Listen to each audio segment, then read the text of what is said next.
तर आपण Arrhenius equation हे बघितलं होतं. तर अरेनियस इक्वेशन आधारित आपल्याकडे काही एक्झाम्पल आहे NCERTच्या बुकमधले एक्झाम्पल 4.10 आणि 4.11. तर बघा आपल्याकडे 4.10 एक्झाम्पल काय, तर rate constant of a reaction आपल्याला दिलेलं आहे. Rate constant of a reaction at 500 kelvin, म्हणजे 500 डिग्री केल्विनला आपल्याला रेट कॉन्स्टंट दिलेला आहे आणि एक 700 केल्विनला आपल्याला काय दिलेलं आहे, रेट कॉन्स्टंट दिलेलं आहे.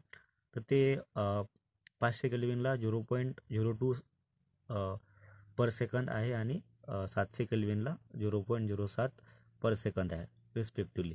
Calculate the value of EA and A.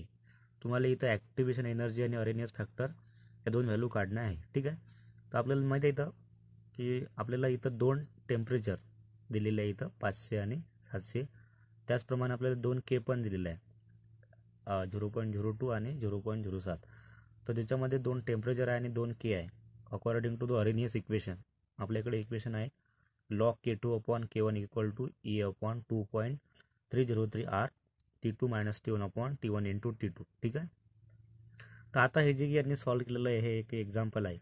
आपण थोड्याला वेगळ्या पद्धतीने सॉल्व करू, कारण डायरेक्ट ते व्हॅल्यू पुट केलेलं आहे इथं आणि सॉल्व करून दिलेलं आहे. ठीक आहे. तर थोडं ते शॉर्टकटमध्ये प्रॉब्लेम आहे, आपण त्याला व्यवस्थितपणे सोडू. ठीक आहे.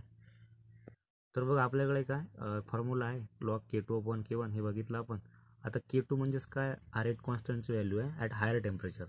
आपल्याला ते दिलेलं आहे किती आहे 0.07. K1 म्हणजेच काय, रेट कॉन्स्टंटची व्हॅल्यू ॲट लोअर टेम्परेचर, ते किती आहे 0.02. E काय असते, ॲक्टिवेशन एनर्जी तर आपल्याला काढणं आहे. ठीक आहे. 2.303 इथं आहेच. ठीक आहे, लिहिलं आपण. R म्हणजेच काय, नेहमी आरची व्हॅल्यू काय घ्यायची 8.314. त्याचं युनिट काय घ्यायचं JK इनवर्स स्मॉल इनवर्स. ठीक आहे. This is the value of R. T2 काय आपल्याकडे हायर टेम्परेचर कोणतं आहे 700 आहे, मग ते लिहिलं मी 700 मायनस T1 किती आहे 500 आपल्याकडे दिलेलं आहे. त्यांच्या दोघांचा गुणाकार 700 इंटू 500. ठीक आहे. तर हे आपण सर्व व्हॅल्यू पुट केल्या. आता बघा याचा आपण लॉग काढला, दोघांचा भागाकार केला आणि लॉग जर घेतला तर लॉग इथे 0.544 इथला लॉग येईल. ठीक आहे. परत तेच आता काय लिहितं बघा, या दोघांचा आपण वजाबाकी केली, 200 आली 200 केल्विन. आता हे 700 केल्विन आणि 500 केल्विन, तर इथचा हा K इनवर्स आणि इथचा K कॅन्सल होऊन जाईल. सोबतच हा K आणि हा K काय होईल कॅन्सल होऊन जाईल. K म्हणजेच काही इथं केल्विनमध्ये आहे. म्हणजे इथचं काय कटलं, आता इथचा K कटला, हे संपूर्ण K कटले आणि इथं काय आलं जूल पर मोल आलं. ठीक आहे.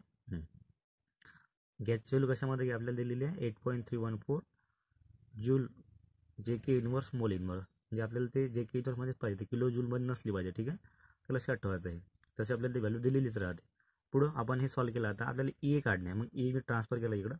मग EA जेव्हा इकडं ट्रान्सफर होतं तेव्हा काय होईल की हे जे काही खालची टर्म आहे पूर्ण हे वर जाईल, सोबतच हे जे काही लॉगची व्हॅल्यू काढली आपण ते पण वर जाईल. मग ठीक आहे. मग काय 2. हे पूर्ण टर्म खालची कुठे गेली, वर गेली. सोबत आपली लॉगची व्हॅल्यू पण कुठे गेली, वर गेली. आता हे जे काही टर्म आहे इथं हे खालची टर्म वर जाईल आणि वरची टर्म खाली, म्हणजे 700 इंटू 500 हे काय गेले वर गेले आणि खाली करायला 200. ठीक आहे. तर हे केलं आपण याचं, आणि सॉल्व जर आपण गुणाकार जर केला याचा, वरच्याचा गुणाकार जर केला तर एवढा येते 364561.8368 कशामध्ये जूल पर मोलमध्ये, कारण इथं आता काय आला K इनवर्स आपला कॅन्सल झाला. मग खाली काय 200. मग आपण जर सॉल्व केलं आहे तर we get the E equal to 18228.079. ठीक आहे, जूल पर मोल. ठीक आहे.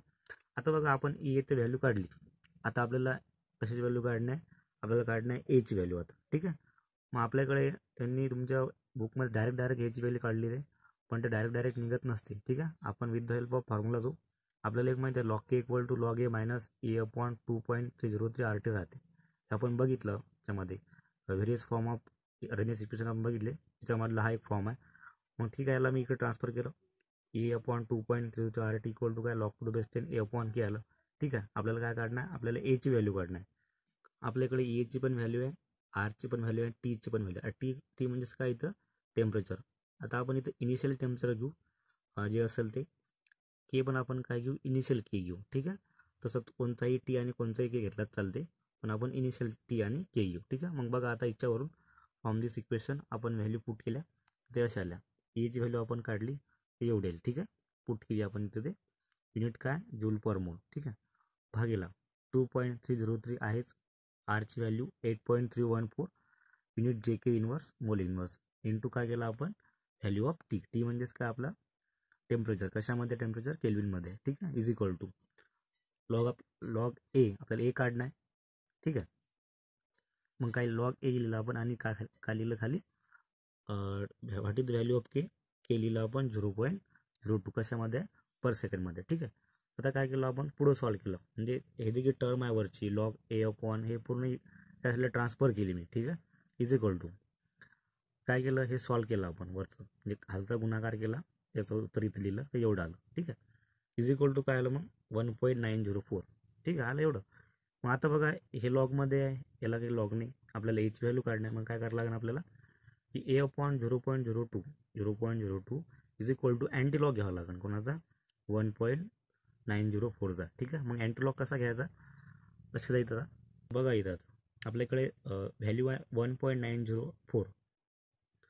तर तुम्हाला काय करणं आहे, हा डेसिमल पॉईंट जो आहे याच्यानंतरचे डिजिट बघणं आहे, किती आहे ते 904 आहे, ठीक आहे. तर तुम्हाला काय करणार आता 90चा अँटीलॉग 4मध्ये बघणं आहे, तो जवळपास तुमच्याकडे 8021 येईल. आता हे जे की इथं पॉईंटच्या आधी घर आहे, पॉईंटच्या आधी जो की डिजिट आहे त्याच्यामध्ये तुम्हाला 1 प्लस ॲड करणं आहे. आता इथं 1 आहे, 1 प्लस 1 किती झाले 2 झाले. म्हणजे की आपली व्हॅल्यू आली होती 90चा आपण 4मध्ये बघितला, व्हॅल्यू आपली आली होती 8021.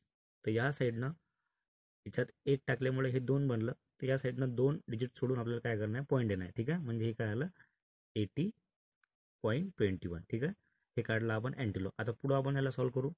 पुढं जर सॉल्व केलेला आपण इथून ए इक्वल टू काय येईल मग A equal to 80.21 into 0.02 per second. तर ए इक्वल टू काय आलं आपल्याकडे 1.6042, ठीक आहे.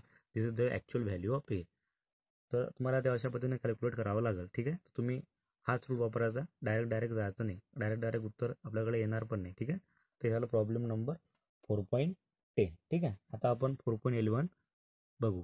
आता बघा एक्झाम्पल 4.11 आपल्याकडे आहे. The first order rate constant for decomposition of ethyl iodide by the equation. आपल्याकडे रिॲक्शन आहे फर्स्ट ऑर्डरची, ठीक आहे. रिॲक्शन अशा प्रकारे आहे, त्याच्यामध्ये C2H5 आहे म्हणजे ethyl iodide give C2H4 gas आणि एच आहे पण गॅसमध्ये, ठीक आहे. तर at 600 kelvin this is the temperature T1, 1.60 × 10⁻⁵ per second हा आपला रेट आहे, ठीक आहे. This is value of K1. It's energy of activation is 209 kilo joule per mole. तुम्हाला दिलेलं आहे एनर्जी ऑफ ॲक्टिवेशन म्हणजे व्हॅल्यू ऑफ E आहे, ठीक आहे. Calculate the rate constant of the reaction at 700 kelvin. तर तुम्हाला इथं रेट कॉन्स्टंट म्हणजे तुम्हाला K1 दिलेला आहे, तुम्हाला K2ची व्हॅल्यू काढणं आहे केव्हा वेन टेम्परेचर T2 किती तुमचं 700. तुमचं पहिले किती आहे टेम्परेचर, पहिले आहे 600 केल्विन, नंतर म्हणजे T1 600 T2 700. आता इथं बघा लक्षात ठेवायचं तुम्हाला एची व्हॅल्यू कशामध्ये दिलेलं आहे 209 किलो जूल पर मोल. तर तुम्हाला याला जूलमध्ये कन्वर्ट करून घ्यायचं आहे, म्हणजे 209 10⁻³ काय येईल मग ते जूल पर मोल येईल, ठीक आहे. मग आता बघा तुम्हाला 2 दिलेलं आहे टेम्परेचर, इथं 2K पण तुम्हाला याच्यामध्ये आहेत, तुम्हाला 1K काढणं आहे, 1K तुम्हाला दिलेलं आहे. मग आपलं तेच सूत्र अकॉर्डिंग टू अरेनिस इक्वेशन, ठीक आहे. आता हे त्याला वेगळा फॉर्म केला आपण लॉग K2 - K1 म्हणजेच काय लॉग K2 अपॉन K1 होते, ठीक आहे. Is equal to E upon हे आपल्याकडे सूत्र आलं, ठीक आहे. हे T2 - T1 upon T1 into T2 होते, ठीक आहे. तर हे केलं आपण. आता बघा जर आपण व्हॅल्यू वगैरे टाकल्या याच्यामध्ये आपल्याला लॉग K2 काढायचा इथून बघा. आता मग लॉग K2 इक्वल टू काय लॉग K1 प्लस हे सर्व याच्यामध्ये येईल, याच्यामध्ये कोणतेही चेंज होणार नाही, हे लक्षात ठेवायचं. इथं लॉग K2 तुम्हाला काढायचं असेल तर आपल्याला हे फॉर्म्युला वापरावं लागेल. फॉर्म्युला कॉन्स्टंट आहे कशासाठी लॉग K2 साठी म्हणजेच काय रेट कॉन्स्टंट काढण्यासाठी, ठीक आहे. मग याच्यामध्ये आपल्याला व्हॅल्यू पुट करणं आहे, आपल्याला सर्व व्हॅल्यू दिलेल्या आहेत त्यांनी. मग लॉग K1ची व्हॅल्यू किती आपल्याकडे 1.6 × 10⁻⁵, ठीक आहे. प्लस केला आपण हे सर्व व्हॅल्यू याच्यामध्ये टाकल्या. लक्षात ठेवायचं इथं की हे जे की आपल्याकडे किलो जूलमध्ये होतं त्याला आपण काय केलं कशामध्ये आपल्याला किलो जूलमध्ये होतं त्याला कन्वर्ट केलं आपण जूलमध्ये, हे लक्षात ठेवायचं इथं. त्याला मग जूल मोल पर लिटर, ठीक आहे. मग इथं पण आपण व्हॅल्यू पुट केल्या टेम्परेचरच्या, ते अशा प्रकारे आल्या. आता के म्हणजेच काय आपला रेट कॉन्स्टंट. तर रेट कॉन्स्टंट जे की युनिट असेल ते कशामध्ये असते सेकंडमध्ये, सेकंड इन्व्हर्स म्हणजे पर सेकंडमध्ये असते, ठीक आहे. For the first order reaction. मग आता काय केलं आपण पुढं सॉल्व जर केलं हे.